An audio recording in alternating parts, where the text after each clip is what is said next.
All right, YouTube, I wanted to come back and make a little continuation of the previous topic that I was discussing on this channel because while I was in the middle of recording that video, well, kind of not so much, well, more towards the end, my other coworker came and was kind of like looking for me, like where the hell did I go?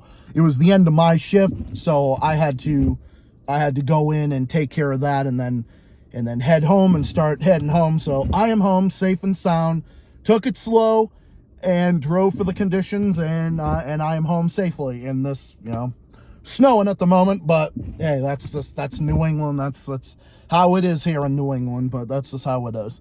So anyway, now I'm back, and now I have no other things to get in the way because I'm home now from work, and it is Sunday, 11:04 a.m., and I'm back after a busy ass week, so got one more shift and then I'm done for the week, thank God. But anyway, I wanted to come back and continue this topic of discussion. It was along the lines of Andrea Campbell. You know how many times the Democrats expect us to respect them? Well, no, I haven't. I'm lying. I haven't respected those fucking SOBs. I don't respect my fucking governor because she doesn't deserve respect. In fact, Andrea Campbell, the Attorney General, the video I made before, this is about her, mainly the thing about her. Because, again, how do you have someone that is supposed to be the so-called Attorney General that is supposed to uphold the rule of law, but she's eroding and violating the rule of law in this state? So what makes you think that that's going to be good for anything in this state, whether it's accountability in government or quality of life? And you just anything, any term of executive branches of government, because branches of government need to have checks and balances on them. And this is a lack of accountability. This is a lack of rules and regulations. This is a lack of checks and balances. And these are people that are breaking the law by violating the will of the voters. This is what makes people cynical of voting. Do you understand that? Do you understand that this makes people cynical of voting? This is why people don't vote. If you ever wonder why people don't vote, it's because of shit like this. And it's actually going to deter people from voting because people are going to be like, well, what's the point? We voted for change. We voted for something. We voted to audit the legislative body here in Massachusetts, and these corrupt assholes are violating that oath. They are violating the oath that they upheld to uphold the laws of Massachusetts, the laws of the United States of America. And they are fucking violating that every single step of the fucking way. Like I said earlier in my previous video, this is why these Democrats love Trump now.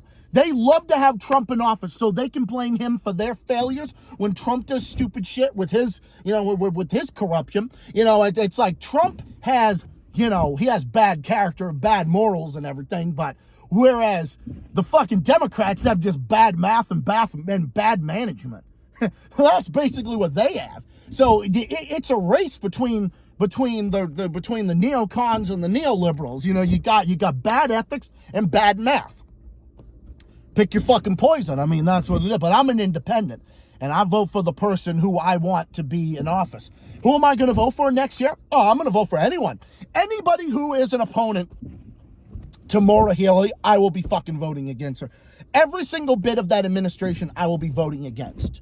Because we have to get spending under control. We have to get serious. We have to roll back this local tax hike bill that's killing our economy. That's just doing terrible things to our economy in the state, our economic health, our quality of life, and everything. We have to do something about that. We've got to get serious about that, and that's what we have to do. And what I was saying also earlier is that I love how if someone speaks out about this millionaire's tax, that was actually the number one thing I was actually talking about before I had to end the video because, my coworker was there and whatnot. I was talking about the simple fact that $1 million today in 2025 is not $1 million in 1994. That's the difference. And I've stated this before. And then this is common sense, that $1 million is not $1 million from 30, 40 years ago. It's not the same amount of money. It's not a lot of money. This is going to go fall back on the people that you claim to care about, but you want to help the middle class by taxing the wealthy.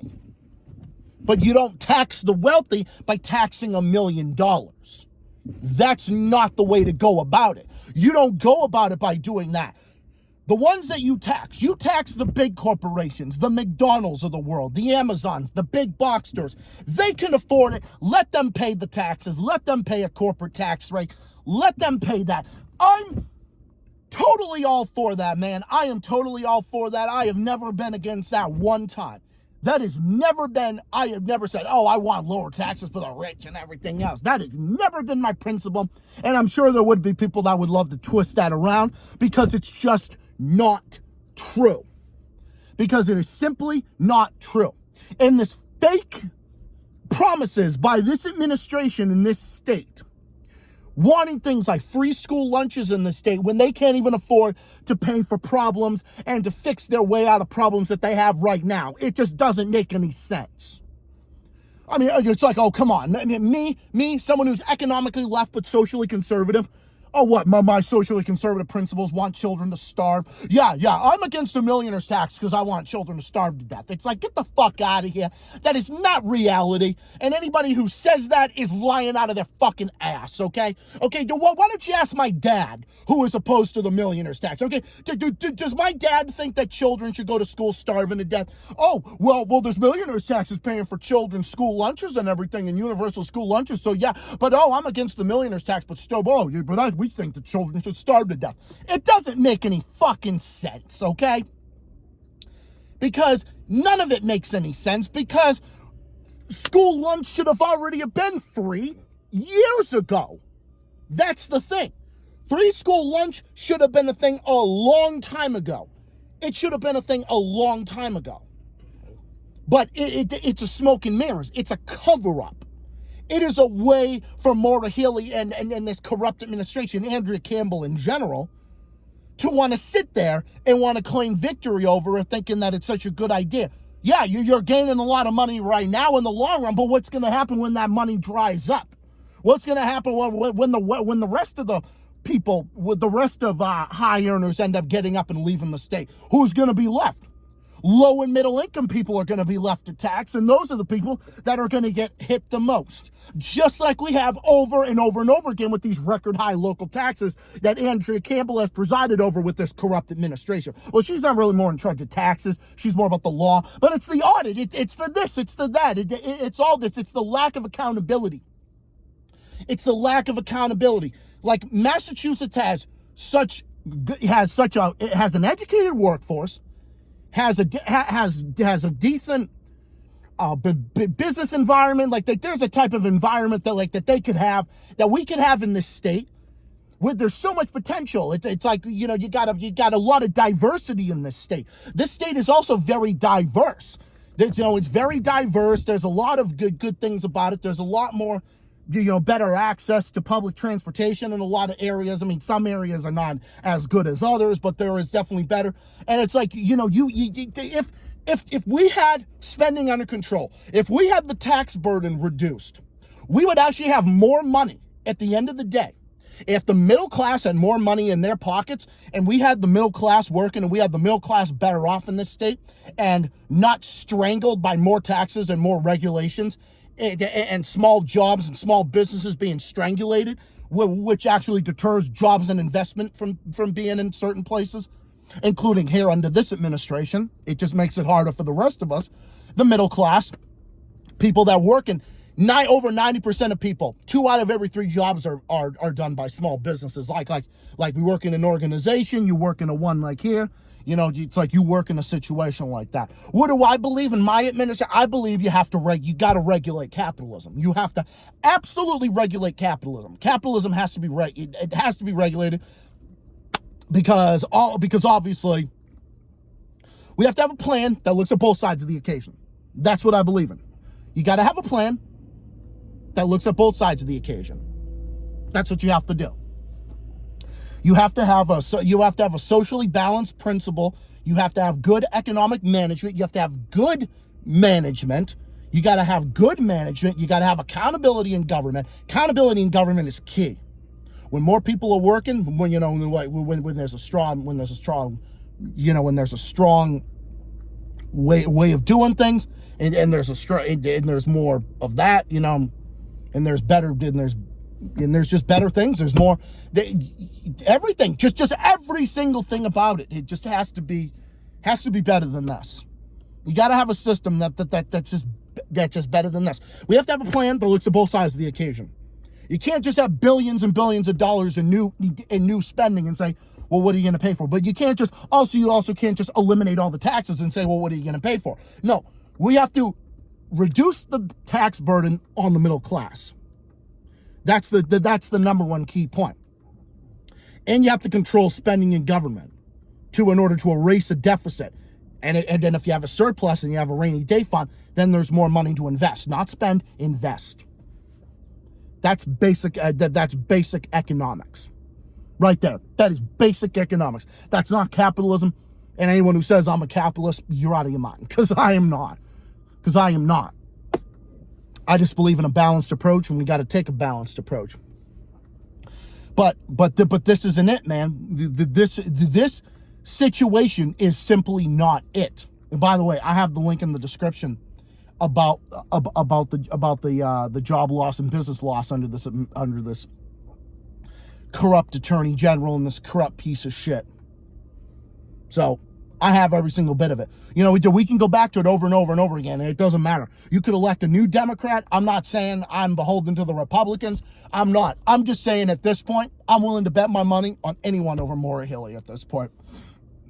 Because anyone is better than her at this stage of the game. That's why I hate the Democrats more than the Republicans at this point, because the Republicans, as corrupt as they are, they at least own up to what the fuck they are. They lie too, obviously. I mean, hello, Bush, Trump, all them. They fucking lie about shit all the time. But you know what? They're still honest with their base about what they want to do. But whereas the Democrats say they're going to do something, and then they do the opposite. They do the exact opposite. And that's what's wrong with that millionaire's tax. It makes no fucking sense. It makes no sense to say that, I want kids to fucking starve to death. No, I think school lunches should be free. Because I think we should put more money invest more money into healthcare and education, and money into agriculture, more money in farming, reduce the cost on trucking and the cost on farmers and food and everything else. Those are the ones that we should be helping the most. And that way, children can get fed in school. I believe in a universal breakfast program, universal free school lunches for kids. I 100% agree with that. But you don't need a millionaire's tax to do it. You could have done it with all the other taxes that we have. You could have done it with all the other taxes. You could have done it in a much better way than just trying to do the smoke and mirrors thing and not sure how you're going to pay for it. You want to cover every single child in Massachusetts, but you don't say how you're going to pay for it. You don't say how you're going to pay for it. You could pay for it if you didn't have the structural deficit.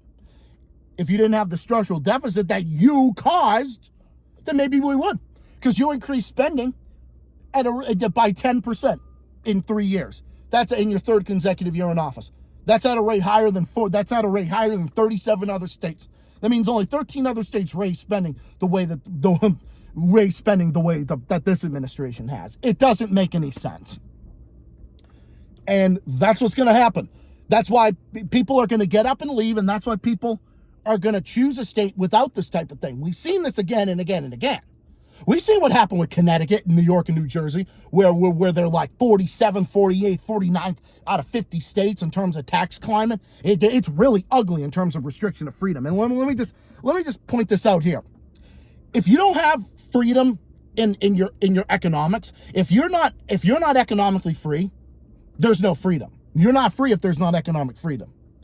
There's no economic freedom in places like Louisiana and Mississippi, where they have a lack of jobs, a lack of education, despite the low cost.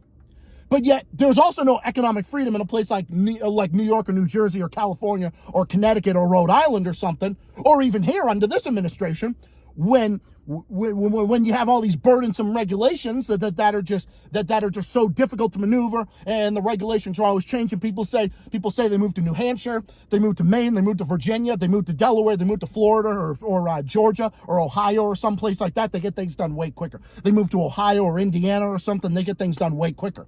They move to Texas, they move to Nevada, or Tennessee. Without an income tax, they get things done way quicker. And three, I guess we actually have improved somewhat in the rankings. But we're now 41st out of 50 states in terms of the tax climate in the country. That is a bump up from 46 out of 50 states. So there is some hope. There is some hope.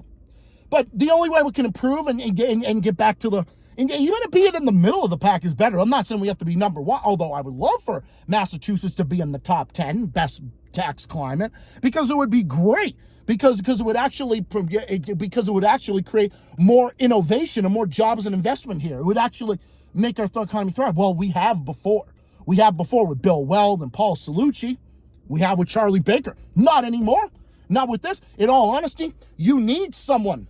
You need a moderate fiscal person like that who is going to balance a Democratic legislative body. Because having a one-party Democrat rule doesn't work. It's like the one-party Republican rule in like Mississippi. They're like, does that work? That doesn't work. You could have a monopoly, but it happens to be all Democrats here in Massachusetts. You end up with cronyism, corruption, and bad government. That's what Maura Healey has done. There's no accountability. Do you know that Paul Cellucci, when he was governor in the 90s and the early 2000s, he received an A for fiscal management and being the best governor in controlling spending and growing Massachusetts' economy? Do you know that? Yeah. He actually did. I don't know if you knew that. Anybody who's ever, heard about this, if you live in Massachusetts too. I'm just saying, there's more management. I believe in regulating capitalism. There has to be. What are my left-wing principles? Universal health care, universal education. I believe in paid vacation time. I believe that if you're going to have a payroll tax, you got to have it cover free paid vacation time and paid maternity leave. Oh, those are my lefty values. I 100% endorse that. I think that should be universal. That should be, if you're going to have the taxes, that should be where the taxes go. That should be where the money goes. But with the structural deficit you can't invest. You can't do the things that you could do if you had better management. It's about management. You got to have management. Like John Taffer on Bar Rescue says, I don't embrace excuses, I embrace solutions. I want solutions. I want a balanced solution. I want a solution that looks at both sides of the equation, that looks at all of the things, that has lefty principles, and we can be that. And we can be that and be a strong economy. We have to have a plan that looks at both sides of the occasion. If I was a Green Party person, I would do the same thing. I would make sure that the middle class gets a 10% reduction on their taxes day one. I would do executive order that they would get that the middle class would get a 10% reduction on their income taxes. I would cut income taxes by 10% my first year in office. That's what I would do. And then and I would balance the sales tax, because I think the income tax should be phased out, go to having a consumption-based sales tax that exempts groceries and food and water and, things like that. And, and I think that there should be like just a thing like that. So a system like that looks at both sides of the occasion. Those are my lefty principles. There's socialism in everything. Free healthcare, universal education. There are countries that are still capitalist, but at least they balance the socialism. They balance, not the socialism, they balance the capitalism. They're a mix of socialism and capitalism. I'm not even believing really so much in that. But I don't know. I'm more like that. But trust me, I understand. My lefty values are that. My lefty values are from the river to the sea, Palestine will be free. My principle, I have lefty principles. I have lefty values, 100%. But I have some conservative principles that I have, and I'm not afraid to admit them. But my plan looks at both sides of the occasion, and we've got to look beyond that. We got to look between the parties and figure out how we're going to work together. And we got to get a balanced approach done, a budget that works for everybody. And in order to do that, you know, it's almost like this with a credit card. You can't be fiscally responsible if you're running up a credit card, right? You have to pay that debt back sooner or later. That'll be a bigger debt down the road, right? The only way you can reduce spending is reduce spending. And you got to figure out a way that actually does that to some extent or another. You have to have a way that actually does that. And the only way to reduce spending is reduce spending. You can't just run up a credit card forever. It doesn't work. There's got to be a way to get jobs and innovation, and we got to have an innovation that actually regulates. I don't believe in having no rules or regulations. That's laissez-faire capitalism. I do not believe in that. But you also can't have a system where your jobs and where you're investing and everything is too overregulated, like what the Democrats do. They're not even fucking socialists, so you can't even call that socialism. They're not even that. Democrats are socialists for the fucking rich. So are the neocons, but like I said, Louisiana and Mississippi are not business friendly. They're not business friendly. Neither is California, New York, or New Jersey, or Connecticut, or Rhode Island. And Massachusetts was actually 15th out of 50. In 2019, we were 14th in the country. In order to do that, that's a way to go. And actually, you look it up, the countries that regulate capitalism in the world are actually the most successful. The countries that have the strongest tax climates are actually the countries that are the most successful. The Nordic countries, Singapore, Japan, Hong Kong, and those places, those places where are all the products being made? They're made in China. That type of thing. That type of thing. So that's my principle. That's my project. This is not capitalism. This is not capitalism. Capitalism has to put a stranglehold on it.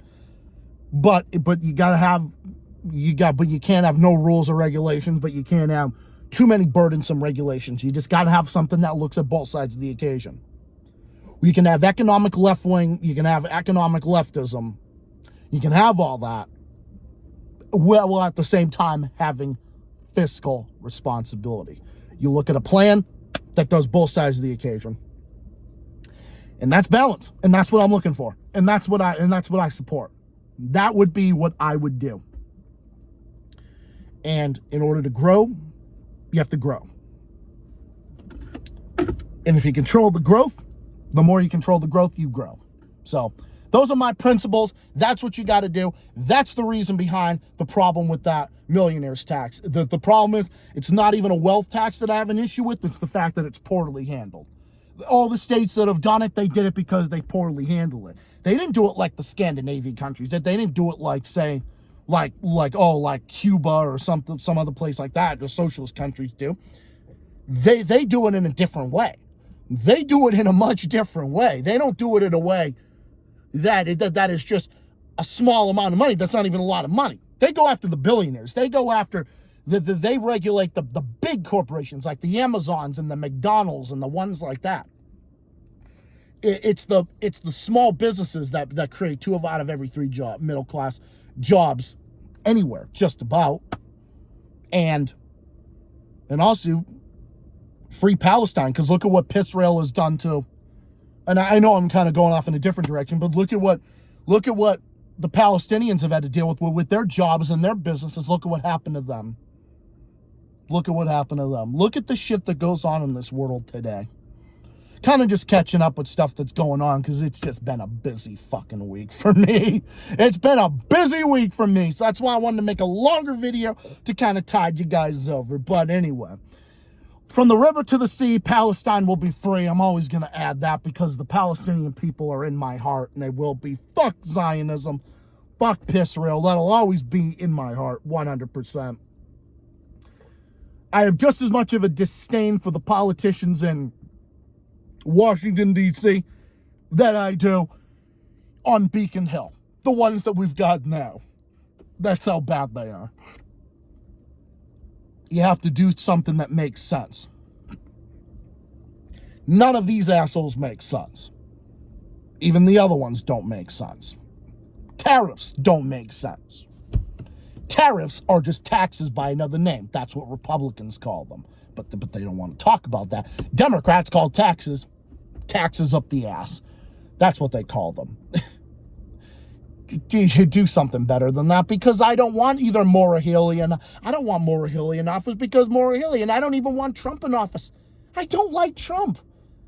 I don't like Trump, but I don't like Biden. I don't like Kamala, or I don't like any of them. So can we have somebody other than Biden or Kamala or Trump and not fit around with these losers like Maura Healey, who, let's face it, cannot balance a budget if her life depended on it? Or Andrea Campbell, that has no concept of how the fucking rule of law works? It will never happen. These assholes have not done a responsible thing a day in their life. They've supported bad and terrible policies all throughout Massachusetts and beyond their entire life, throughout their entire political career in Massachusetts and way beyond Massachusetts' borders. That's why none of these people should be in office whatsoever. And that's what I believe, and I stand by that position. And that's why. But putting someone like Maura Healey in is but having someone like Maura Healey in office is a bad idea. And just like having someone like Trump, no liking Trump either. I can oppose Trump just as much as I oppose Maura Healey, but for different reasons. That's the principle of being independent, and I stand by that position. And with that, we thank you. So anyway, I'm going to wrap up this longer than intended video, but wanted to catch up with a lot of things with you guys now that I'm home, and now that I'm, home and going to go to sleep now and later today, got to finish up my last shift for the week, and then finally freedom at last. I'll keep you guys posted with what's going on for the week. So stay tuned for that. More stuff on the way. As always, this is Zach, the Celtics guy, saying thank you for watching, everybody. Love you guys. You guys are awesome. I'll be back with my next stream tomorrow. If I so happen to have to make a stream, whether it's on the go or whatever, I'll let you guys know. I'll keep you guys posted. Always keep your eyes out on the community tabs and hit the bell notification for all notifications and a whole bunch of other stuff in the works. Stay tuned. Stay safe, stay well, stay classy, keep fighting, and keep on rocking. Take care of yourselves and all each other, and I'll see you comrades in the next one. Have a good night and have a good weekend, and I'll see you guys in my stream tomorrow and more videos coming up soon and other stuff in the works. Stay tuned. Peace and have a good one, everybody. See you all next time. Until then, good night and so long.